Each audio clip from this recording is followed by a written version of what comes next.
ассалому алайкум дӯстон, хушомадед ба шабакаи мо. Инак дӯстон, рақиби Нурулло Алиев Нуруллоро танқид кард барои чунин ғалаба. Ҳамчунин Нуруллоро чемпиони пешинаи UFC танқид кард ва Нурулло ба рақиби худ ҷавоб дод. Дар ин навор мо суханҳои онҳоро пешкаши шумо мекунем. Шумо бошед моро бо лайк ва комментариҳои худ дастгирӣ кунед. Ҳама намуд дорӯҳои гиёҳӣ бо сифати баланд, нархҳои дастрас ва доставка ба ҳама шаҳрҳо аз ширкати Шифофармо. Дорӯҳои гиёҳӣ барои хароб ва фарбеҳшавӣ, барои қавӣ кардани саломатӣ, витаминҳо ва шампунҳои гиёҳӣ, ҳамчунин ҳиҷомаи бепул барои муштариён ва боз асали бениҳоят фоидаовар паҳлавон, ки гардиши хун ва тестостерони шуморо хуб мекунад, хунукзадагиҳои баданро бартараф мекунад. Барои маълумоти бештар ё ин ки заказ кардани дорӯҳои ширкати Шифофармо ба номерҳои дар рӯи экран буда муроҷиат кунед. Ширкати Шифофармо дар хизмати шумо.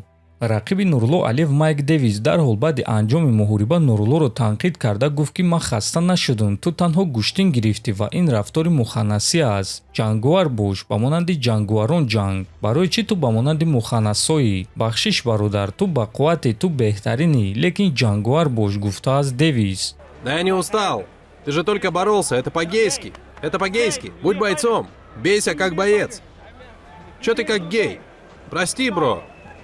Ты сильный, ты потрясающий, но будь бойцом, бро. Нурулло бошад дар суханҳои ӯ чунин ҷавоб дод.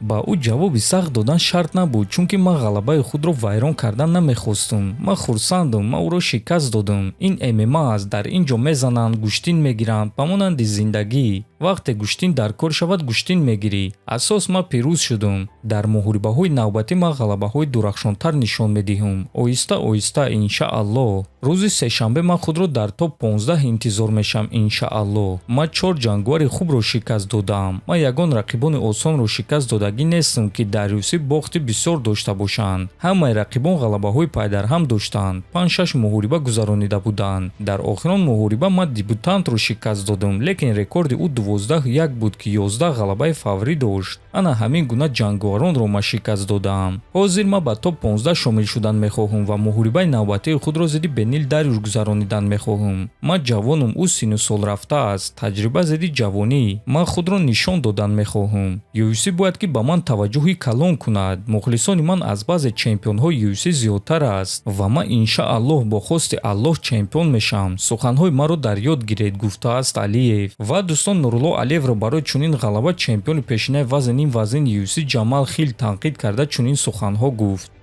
гӯш кун, ту байни пойҳои рақибро бӯй кашидӣ. Тамошо кардани ҷангҳои ту ба ягон кас писанд нест. Ту танҳо ба оғӯш гирифтан мехоҳӣ, тамом. Ту танҳо гӯштин мегирӣ ва дар болои одамон хоб меравӣ, гуфтааст Хил. Дӯстон, ба фикри худи шумо муҳориба бояд шавқовар бошад ё асос ғалаба аст? Фикрҳои худро нависед. Ҳозир бошад суханҳои Майк Дэвис баъди муҳориба.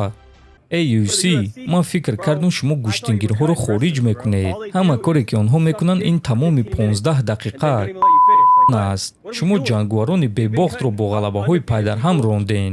Ин ташкилоти рафт нест, муханнас дар UFC.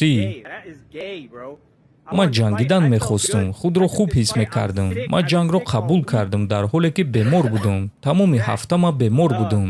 лекин ба ин нигоҳ нокарда ба он ҷо ба ҷанг баромадам ва худро хуб ҳис мекардам.